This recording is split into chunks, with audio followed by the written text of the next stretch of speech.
Full-time travel might conjure up images of soaking up the sun on a beach all day with an icy drink, or wandering through cobblestone streets eating baguettes and cheese. But those are things you do on vacation. Full-time travel is so much different than that. So if we're not walking down white sand beaches every day, what are we doing when we're traveling full-time?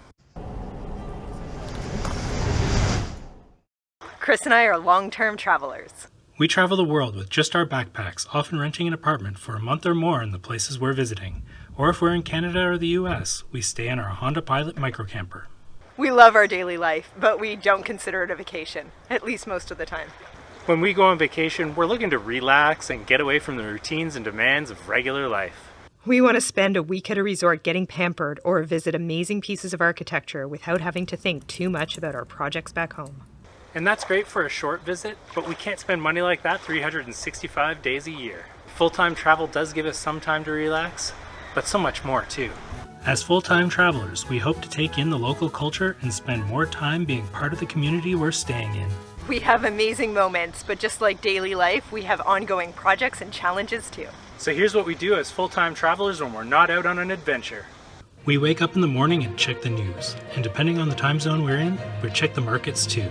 Our news checks are quite varied as we check news from our home country of Canada, but also for the area we're currently staying in and the areas we're planning on visiting soon. We want to keep up with any political issues as well as fun events locals are putting on that we can participate in. Then I typically hit the gym where I've taken out a gym membership for the month. For me, going to the gym isn't just about physical fitness, but also about meeting locals. Gyms are great places to meet people and find out more about what's going on in the community. And here in South America, a great opportunity for me to practice my Spanish too. Then it's time for some correspondence, which is my fancy way of saying email and online conversations, and getting ready for the day. Em and I will typically have lunch at an inexpensive restaurant that serves local food, like these ones here that are like $5 for meals all day, seafood and rice, and then we'll take in sights and markets.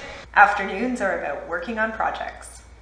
These vary from practicing our Spanish and making YouTube videos to working on software projects and volunteer activities. It's really important to have projects when you're traveling full-time.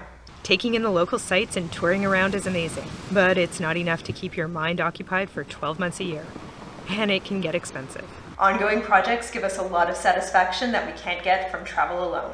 We eat a homemade dinner early and spend our evenings continuing to work on our projects, planning our next location to visit, which always takes more work than we think, or just chilling out, playing cards, doing puzzles, and watching TV. Though we have plenty of adventures, as long-term travelers, many of our days just follow our regular schedule.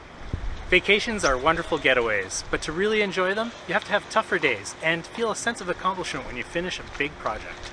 We love full-time travel because it gives us an opportunity to learn about new places and ways of life. But we don't consider it a vacation as we're still following a regular routine, facing challenges, and learning as we work towards our goals. If you're interested in more info about our long-term travel lifestyle, please let us know in the comments and hit the subscribe button. We'll see you in our next video.